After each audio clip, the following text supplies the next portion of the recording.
అందరికీ నమస్కారం అండి. Welcome to Omkar Nageshwar stock market investment tips YouTube channel sir. పెహల్గాంలో జరిగినటువంటి ఈ ఉగ్ర దాడుల వల్ల ఆహ్, ఈ పాకిస్తాన్, ఇండియాకి మధ్య వార్ వచ్చే అవకాశం ఉందని అందరికీ తెలిసిందే. దీనివల్ల మార్కెట్లు ఎంతవరకు పతనమవుతాయో అది కూడా మనకంతా తెలిసిందే. ఏమాత్రం మూమెంట్ వచ్చి డౌన్ ట్రెండ్ మూమెంట్ వచ్చినా సరే అట్‌లీస్ట్ ఒక 1000-2000 పాయింట్స్ కిందకి వెళ్ళే అవకాశం అయితే ఉంది. కాబట్టి మీరందరూ కూడా కాషన్‌తో ఉండండి. ఆహ్, వచ్చిన లాభాల్ని ఇప్పటికిప్పుడు బుక్ చేసుకోండి.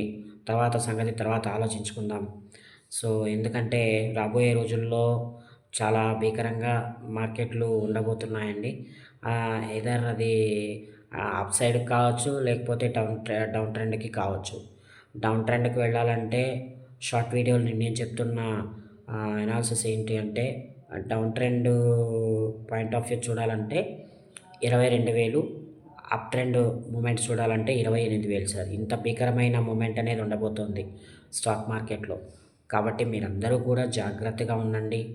దయచేసి ఆహ్, అశ్రద్ధ చేయకండి స్టాక్ మార్కెట్‌ని. ఏదో డబ్బులు పెట్టాము, ఖచ్చితంగా వస్తాయి అనే ఉద్దేశంతో అయితే స్టాక్ మార్కెట్‌లోకి రాకండి.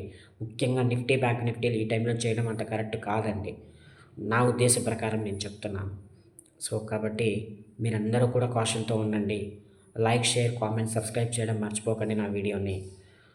మీ లైక్స్ అండ్ కామెంట్స్ కావాలండి నాకు. So, thank you very much sir. Thank you very much. మరొక మంచి షార్ట్ వీడియోలో మరలా తిరిగి మీ ముందుకు వస్తాను. అంతవరకు సెలవు. నమస్తే.